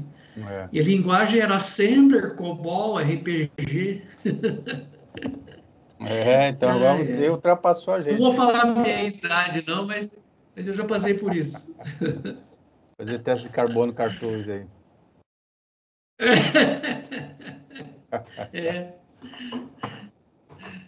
Isso aí. Boa noite aí, chegou aí o Rony, o Cláudio. E aí, pessoal, tudo tranquilo? Opa, beleza. Ô, Eric, eu tava meio agarrado essa semana, eu não consegui preparar aquele negócio para mostrar não, mas na próxima semana, sem falta, eu mostro. Beleza? Beleza? Se der, eu adianto até pelo chat aí, eu mando já alguma coisa de exemplo. Bacana, sem problemas.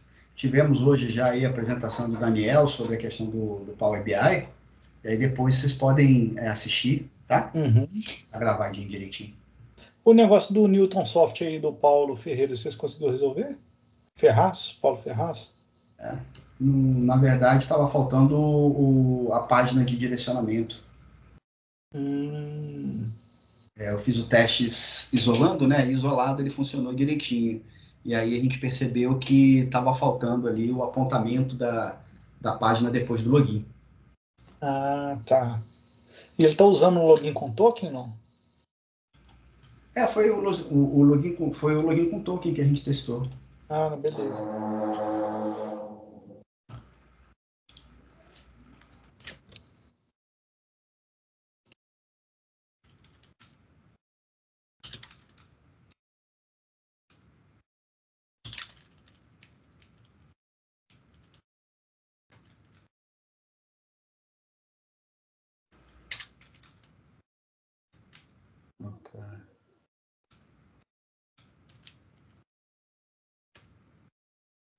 Alguma outra novidade aí, pessoal?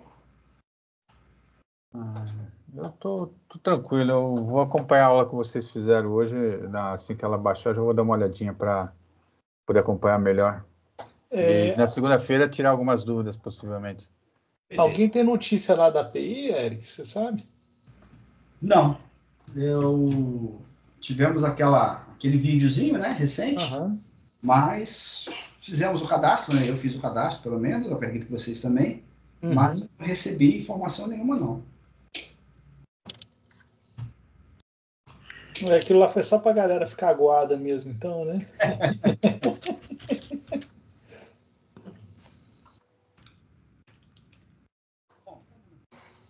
É de graça a gente mandar mensagem? Vou mandar mensagem aqui perguntando.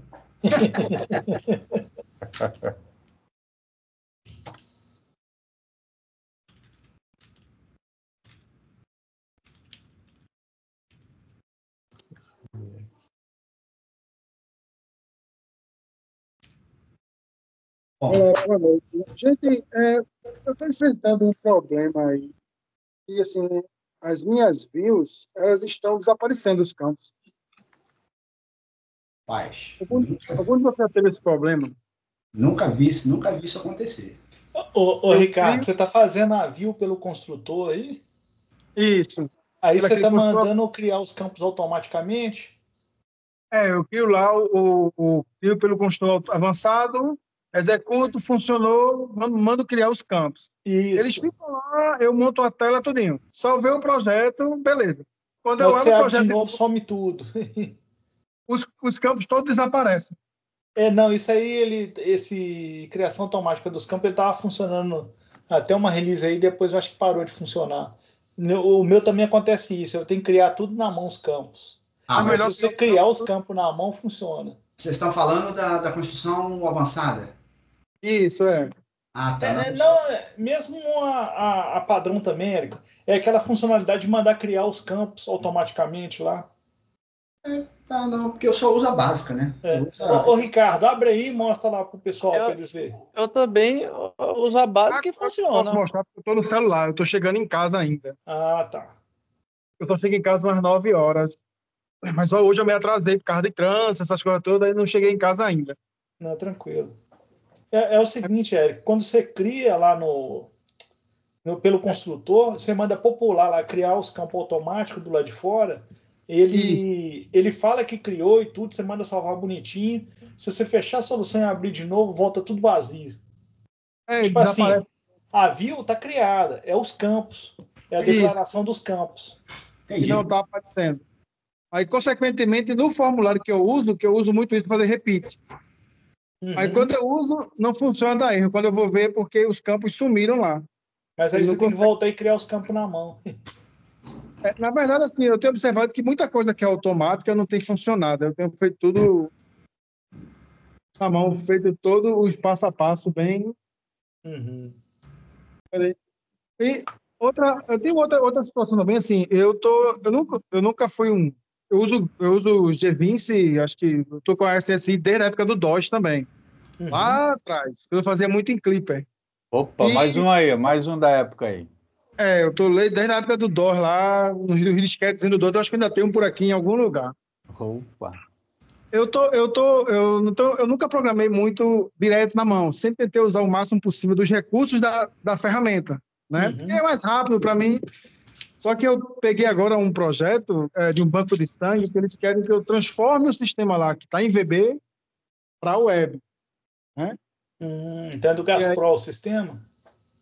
Não, o sistema não é em gás, é feito VB.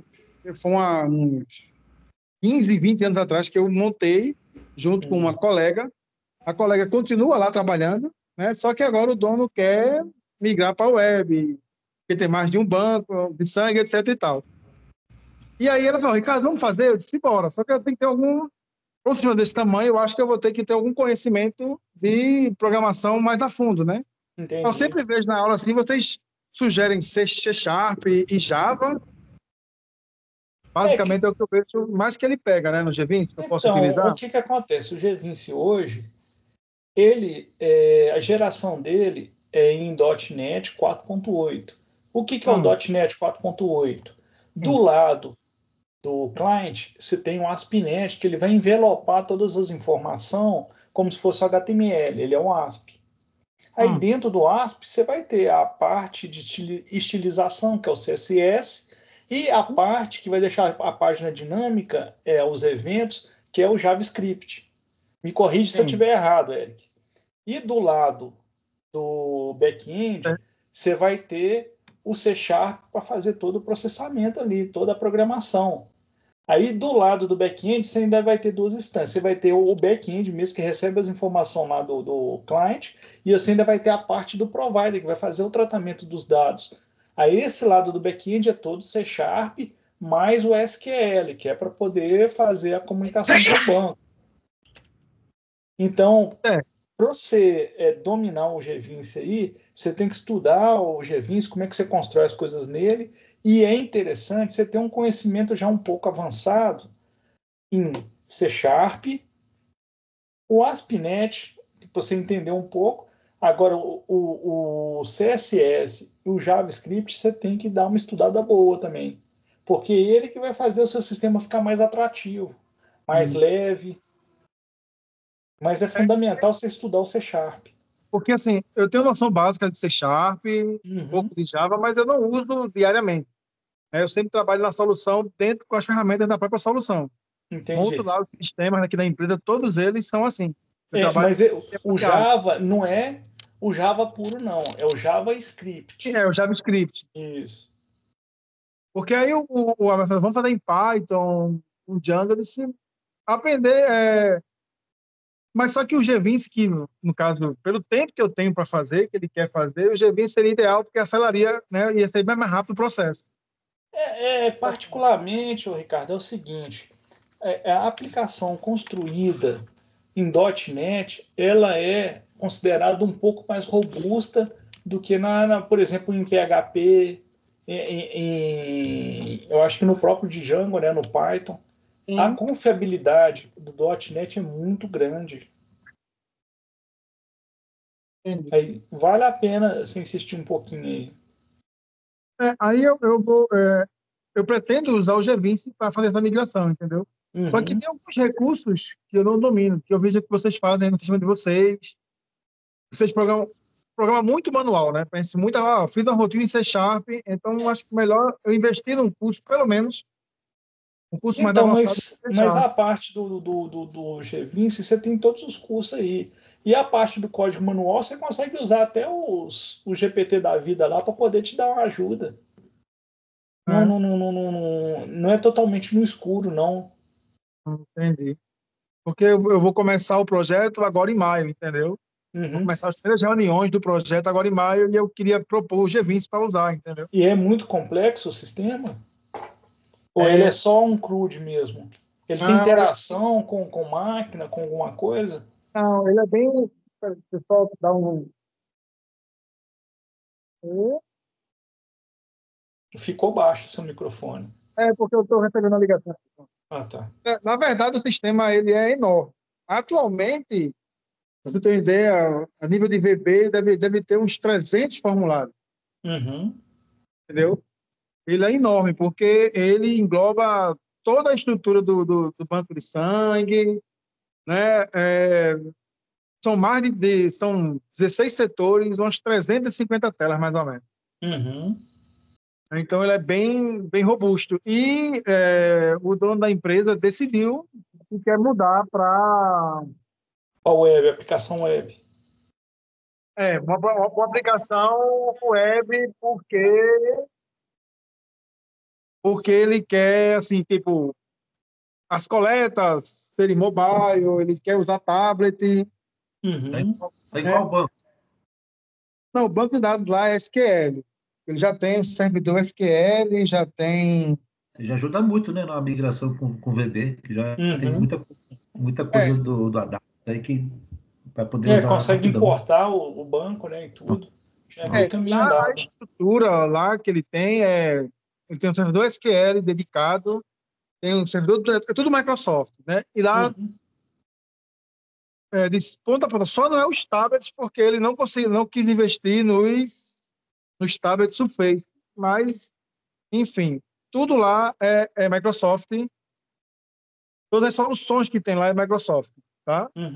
Aí ele quer migrar o sistema que hoje roda em VB, né, para ser todo web, dentro da empresa, inclusive já montei um servidor de internet lá, né? Já está montado lá o servidor, só esperando para começar os trabalhos.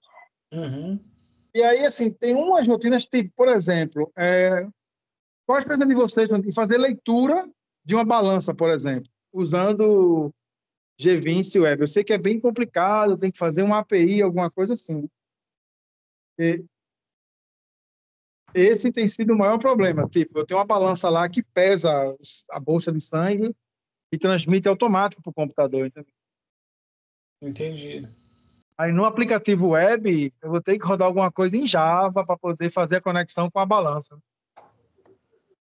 Tem que estudar como que é a comunicação com a balança, né? Para você entender. Porta serial, RS-232. Tá, e aí tem que ver qual que é o protocolo que usa, a velocidade de comunicação e tudo, Então, né? tudo isso eu tenho, entendeu? Uhum. Eu tenho todo o protocolo, tudo já tá, tenho tudo isso, todos os dados. O problema é fazer a conexão web com o físico aqui, né? Local, né? Uhum. Seu servidor web é na mesma rede? É na mesma rede. Então é tranquilo. Óbvio que vai ter que ser na mão, tá? Vai ter que fazer código C#. Isso aí você vai fazer em C# normal, tá? E aí, como você disse, vai fazer uma API e tal, enfim, você pode sim tá criando uma página que vai receber esses dados, mas a princípio, esse camaradinha que vai conectar com a balança, ele é um desktop. É um pedaço de aplicação desktop que você vai se comunicar com o restante que está no web, no caso, tá? Mas funciona, dá para fazer, porque eu já fiz há muito tempo atrás. É porque assim, eu imaginei que eu vou ter que ter uma interface desktop local lá instalada, né? Isso, exatamente. Que vai se comunicar com você transita tranquilamente, entendeu? Isso aí não é bicho de sete cabeças, não. Ô, Ricardo, só para te dar um exemplo, isso aí é o mesmo caso das PIN-pad que o pessoal usa para passar cartão. Sim. É bem parecido. É bem parecido o aplicativo, né? Eu tenho um servidor local que faz a leitura. Isso, faz a comunicação com a PIN-pad, e a PIN-pad vê os dados do cartão e envia lá para o banco. Entendi. Eu vou começar nessa batalha aí em maio. Tenho até o final do ano para concluir, entendeu? Uhum. Para deixar funcional essa parte. E assim, não tem muita literatura sobre o G20, né? Porque tem muitas propriedades também que eu não sei para que servem, mas elas estão lá. Então, tem algumas propriedades que não aparecem lá na lista do G20, mas se você abrir no Visual Studio e apertar um F4 lá, você consegue ver todas as propriedades de cada controle. Aí dá para manipular no Visual Studio também. Mas eu digo assim, no próprio G20 aparece lá naquela ali, propriedades que eu não sei para que serve, né? Tá, e não achei nenhuma literatura que explique. Aquilo lá você tem que entrar dentro da página lá da Telerik, ASP.NET, Ajax, ASP.NET, e aí você vai ter que ler lá na Telerik. Aí você vai ter uma luz. Que nesse ponto, o G20 ele peca um pouco com a documentação. A gente está mal acostumado porque quando estava lá no GAS, era muita documentação e tudo online lá no F1, você já tinha tudo na sua frente. No GAS e no fato é que eu tinha conhecimento VB, então ajudava muito, era fácil. Só que no G20 eu tenho sofrido um pouco com isso. Tem propriedades que eu não sei para que servem, entendeu? E às vezes o que eu tento fazer não dá certo. Aí tem uma história o G20 que salva a gente lá, esse montoeiro de vídeo que tem, a documentação da comunidade, né? E a documentação da Telerik. Isso aí dá uma ajuda muito boa. Porque os componentes de tela também são Telerik, né? Uhum. Pois pretendo contar com a ajuda de vocês, porque eu sempre vou, depois de começar, eu acho que eu vou ter bastante dúvidas sobre. Eu até estudei alguns projetos de vocês que eu vi na comunidade lá que são interessantes. O primeiro choque, quando você vai usar o G20, é que o conceito, né, do desenvolvimento é diferente do conceito que você usava, né, na aplicação VB. Porque você tem que pensar que o desenvolvimento web ele está a todo momento fazendo um pushback. Quando chega o pushback para você, você tem que saber se é a primeira requisição, ou se está dentro de uma atualização de página. Depois que você entende esse processo, aí o negócio flui. Eu vou começar os estudos sobre isso para tentar desenvolver essa solução aí. Ué, Obrigado pelas dicas. Beleza. deixa eu colocar mais uma questão nisso aí. Você falou que tem muito formulário, né? É. E talvez seja uma boa discutir aqui no grupo qual seria a melhor abordagem na hora de dividir isso no projeto. Se faz tudo num projeto só e divide com plano de senha, essas opções, ou se faz um projeto para administração, um para coleta. Na verdade, atualmente, lá no VB, eu tenho um projeto bem grande que engloba vários setores e tem muitos setores que são projetos à parte, né? Eu tenho um projeto financeiro, eu tenho um projeto da coleta, mas aí o projeto do atendimento, do cadastro, da pesquisa, né? Que são os menores, eu agrupei num grandão. E aqueles setores que têm um volume maior de dados e de telas, eu criei um projeto à parte. Então, essa é a minha sugestão de pegar a experiência de quem já fez projeto grande assim. Qual que é a melhor abordagem? Se é deixar tudo num projeto só e dividir no plano de senhas esse acesso aí, ou se convém fazer vários projetos para coisas que são específicas aí. Por exemplo, uma dúvida. Vocês conseguem, quando você cria um projeto no VGV, você já vem com toda a estrutura pronta, de pasta e tudo. Mas se no mesmo projeto você criar outro projeto, ele não vem pronto, né? Você tem que criar tudo de novo, né? Exatamente. Só que detalhe, o acesso e o login de um não funciona para o outro. Não é isso? Ou seja, cada projeto daquele é independente. Na verdade, o que acontece? As tabelas você pode usar a mesma para os dois. Não, certo. Mas depende de como você está modelando a sua solução. Não, eu digo por assim, exemplo, se você tem a parte lá da retaguarda, que é como se fosse o RP da empresa, você faz um tipo de autenticação. Se você tem cliente externo, você pode fazer a autenticação do cliente externo em outro banco. Isso aí é indiferente.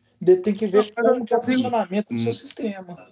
Eu falo assim, eu vou criar, por exemplo, eu tenho o mesmo banco de dados, certo? Para todo mundo. Tá? E aí eu estou no sistema, no projeto financeiro. Lá tem a parte de usuário, tudo que vai usar as mesmas tabelas, tá certo? Mas aí eu vou criar uma outra categoria, um outro projeto, um projeto que já existe. Vou lá adicionar mais um projeto. Esse projeto ele vem sem nada, vem sem controle de usuário, vem nada. Ele cria só as pastas e pronto. Aí a minha dúvida é, se eu não criar a parte de autenticação nesse outro projeto, ele fica sem essa função, não é isso? Então, você vai criar o módulo, tá? Mas ele vai utilizar a mesma tabela, o mesmo banco. Ou seja, quando você fala em projetos separados, tá? Dentro do GVince e no Visual Studio do ASP.NET, você tem uma solução. Então, a gente primeiro tem uma solução e vários projetos embaixo dela. Esses projetos, eles vão ser publicados em portas separadas, tá? Eles são projetos completamente separados. Então, eles vão ter um pool de aplicativos separados. Cada um vai ser um aplicativo para o IS controlar, certo? O login e senha, ele vai ser o mesmo. Tá? O que vai ter de problema é quando você, por exemplo, tem o mesmo usuário e ele está logado no financeiro. E aí, ele quer logar e entrar lá no módulo de, sei lá, de consulta de sangue lá, por exemplo. É um outro projeto, correto? Então, o que ele vai fazer? Ele vai ter que digitar uma outra URL, ou seja, um outro programa, um outro aplicativo. É o mesmo usuário e senha, mas são seções diferentes.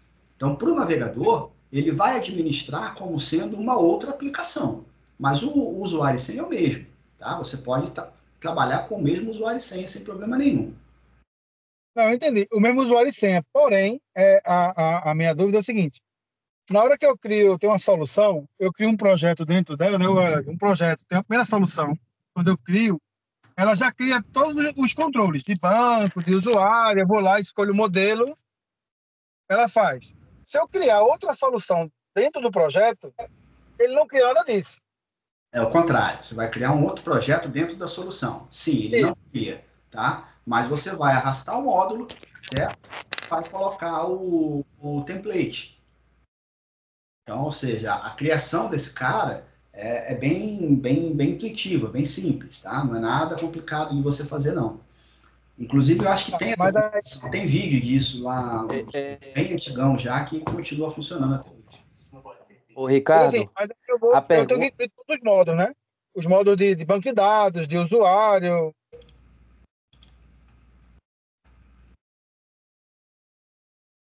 Desculpa, desviei a atenção aqui. Perdão, repete a pergunta, por favor. Eu digo assim, nesse novo projeto lá, eu tenho que incluir todos os módulos que no outro vem automático, tipo banco de dados, usuário, tudo isso. Sim. Na verdade, você pode usar tudo do mesmo banco de dados. Ele vai funcionar normalmente. Como o Eric falou, se você precisar sair de um para outro, aí vai dar BO.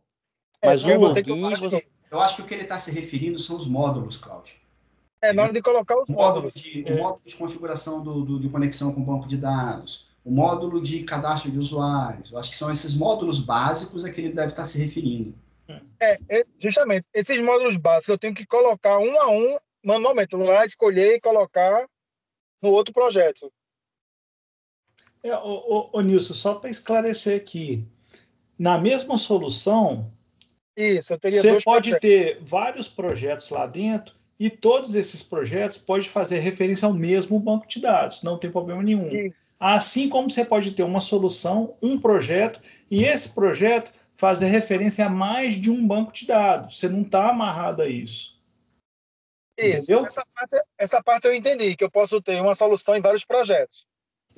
Vários projetos na mesma solução. Isso. E aí o seguinte, cada projeto, você pode ter todos os projetos fazendo referência todos ao mesmo banco, e também você pode ter um projeto fazendo a referência a mais de um banco. Isso aí você não tem limitação, não. Não, isso eu entendi. Mas a minha dúvida é justamente isso. Eu tentei criar um aqui, eu criei o primeiro. Ele cria tudo, a estrutura de banco de dados, de usuário, de login, de home. Ele cria lá todas as páginas direitinho. Quando eu adicionei um segundo, ele não criou nada. Aí eu tenho que incluir toda essa parte manual, a tela de login, controle de usuário. Eu tenho que arrastar... Tá. Você está falando as páginas lá dentro. E vocês têm que criar na mão. Você cria na mão e você manda para aplicar o template, né? Eles têm uns templates. Rony, eu acho que ele está falando que é o seguinte, ele criou a primeira solução, já veio com o banco de dados pronto, e a segunda não veio com nada. Não é isso, Ricardo? Isso. A segunda não veio com nada, nem com acesso de usuário, nem com nada. A minha dúvida é, se eu não criar, ele usa da primeira? Não, porque são separados completamente. Não, aí você tem que ir lá e configurar, né? Tem que ir lá na segunda e configurar isso aí tudo. Entendi, porque os dois projetos são separados, mesmo estando na mesma solução, eles não se comunicam. Não comunica não, são independentes ali, nesse ponto. Agora, os dados deles podem ser o mesmo, não tem problema. Os dados são os mesmos, que é o mesmo banco de dados, né? Isso, mas aí você tem que ir dentro do projeto e configurar aquilo. Com Muammar Gaddafi da Líbia foi a mesma coisa. A CIA o colocou no poder, ele andou sozinho e ela foi lá. Ricardo... Solução são dois projetos independentes, eles não se comunicam. Mas você não vai precisar, eu acho que para resumir aí, Ricardo, você não vai precisar criar dois bancos de dados especificamente para uma aplicação, mesmo que ela tenha módulos diferentes. Mas, por exemplo, de um projeto eu não consigo chamar uma tela do outro, criar uma navegação para o próximo. Né? E o que representa isso? Que é mais fácil cortar um dedo e salvar o resto do corpo do que perder tudo de uma vez. Elon Musk é um cidadão americano nascido na África. Tem um microfone aberto aí. Se torna o homem mais rico do mundo. Acho que é o Guilherme. Dono da Louis Vuitton, Bernard Arnault. Mas os dois ficam ali, pau a pau, o tempo todo, disputando o topo desse ranking. É o homem mais influente do mundo. Tem mais que o francês e o pai da Amazon, Jeff Bezos, juntos. Antigamente tinha como a gente dar um mutezinho, mas agora eu não consigo aqui não. Tentei aqui, mas não Você sei onde dá também não. dá não. O Guilherme ainda tá aí? O cara tem a maior confiança no governo americano, desfruta projeto, eu não tratos consigo ambulantes encaixar com a na NASA, aplicação do Agência projeto, Espacial né? Americana, com a CIA e com o próprio FBI. O exército americano, só para que você tenha uma ideia maior, conta com ele para avançar sobre a linha dos inimigos. Só para você ter uma Ô, Jorge, ideia, você tá aí, Jorge? Dá um mute lá no Guilherme, fazendo favor. a SpaceX tem mais de 30 satélites sobrevoando o Acho que Brasil. ele não tá não, Rony. Todas essas Jorge, tá aí? empresas que você usa para telefonia, como Oi, Claro, Vivo, TIM, estão usando algum satélite dele. Significa que Elon Musk pode ver o que você vê através da câmera do seu celular. Pode escutar o que você escuta e ouvir com clareza o que você diz. Se ele quiser, e já deve estar bem à frente do que estamos percebendo agora, pode bisbilhotar tranquilamente todas as conversas e passos do ministro do Supremo Alexandre de Moraes, por exemplo. Vigiar os passos dele, que inclusive já foram dados. Vai dizer que não? Então, como é que você vai arrumar briga com um homem desse tamanho? Vai colocar um cara em processo sem pé e nem cabeça? Como?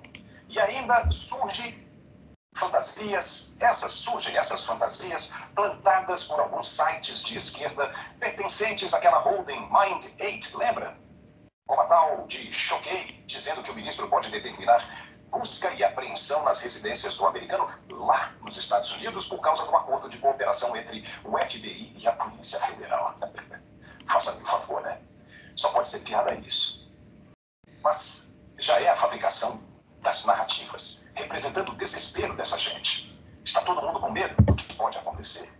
Veja, se o Supremo não conseguiu a extradição de Alan dos Santos, que era um reles mortal, porque as acusações não representam crime nos Estados Unidos, você acha que os caras do FBI vão mesmo lá, às 6 horas da manhã, bater na porta do Elon Musk, toque, toque, toque, e dizer: ei, passa aí os seus celulares que nós vamos mandar lá para o Xandão analisar? Você acha mesmo? É piada isso. Não tem como não ser.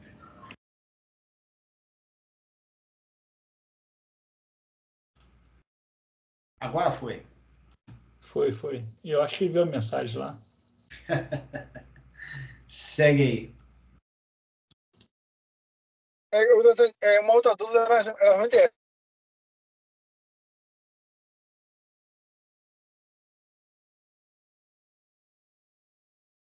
Aí, eu não tô ouvindo o Ricardo, não. Vocês estão ouvindo? Não, ele falou alguma coisa, mas foi bem curtinho.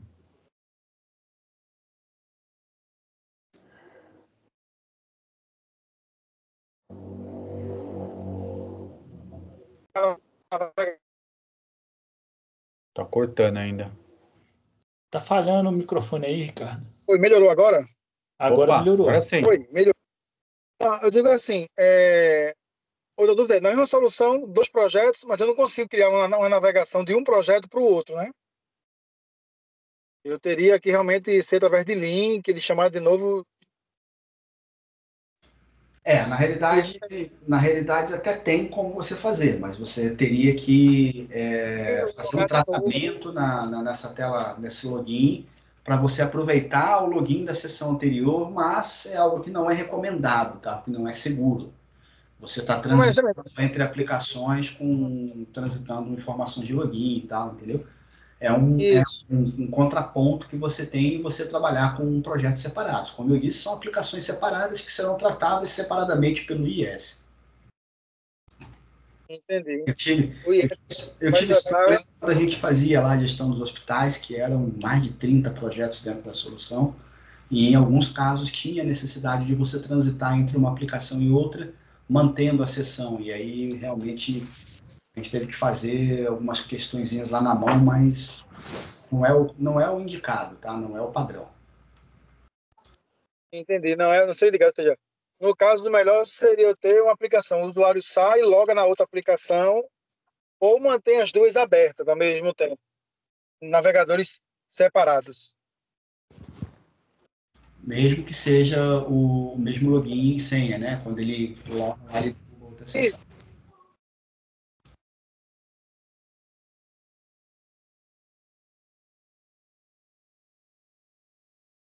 Registrar e vai aparecer no aplicativo lá do laboratório, por exemplo, entendeu? Seriam aplicativos separados, né? Devido ao tamanho deles.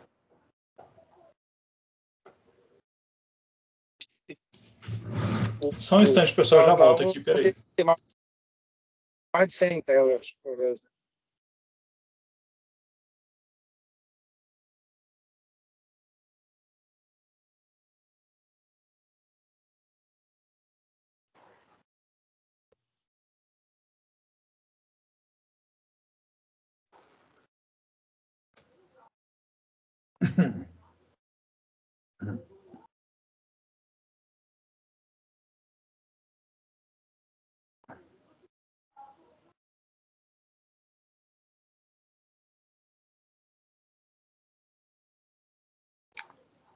Eric, eu passei já o e-mail para você do meu acesso. Já encaminhei lá para o Dirceu e comentou que não estava no e-mail do suporte, estava no e-mail, perdão, lá no zap lá do suporte. Só que eu não sei qual é o zap agora direito. Ele ficou de ver amanhã de manhã e retornar. Olha só, só dando adendo desse assunto, eu vou fazer o seguinte, vou dar um print dessa tela.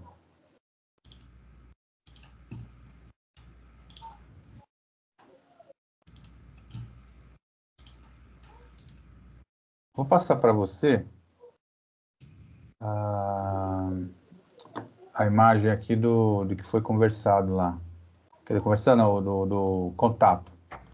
Cara, aí tem que ver qual é o WhatsApp do suporte realmente.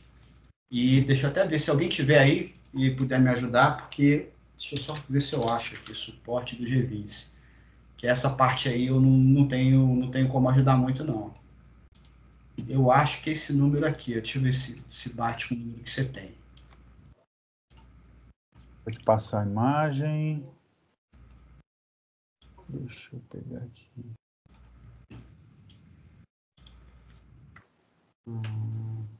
Dá uma conferida, ver se esse número aí que é o mesmo que você tem. É esse mesmo, é isso aí. Tem? Então esse é o número do suporte que eu tenho também. 36,5 foi esse mesmo. Eu deixei um recado na quarta-feira e não responderam. Foi esse mesmo. Esse mesmo, né? Esse mesmo. Então manda novamente. Manda novamente, que esse manhã de manhã ele já te atende. Tá, perfeitamente. Até agradeço, tá?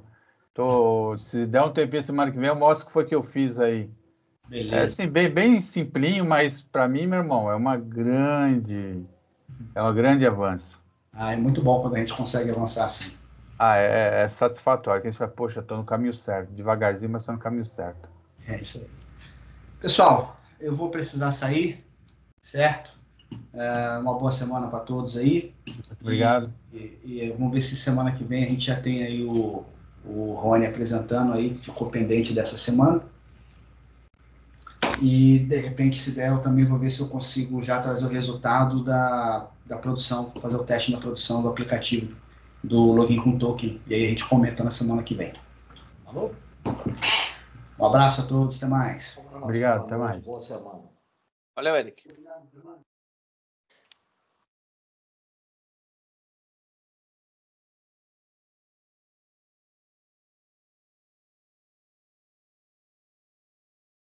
Senhores, eu também acho que vou precisar me retirar. Eu preciso dar uma saidinha aqui.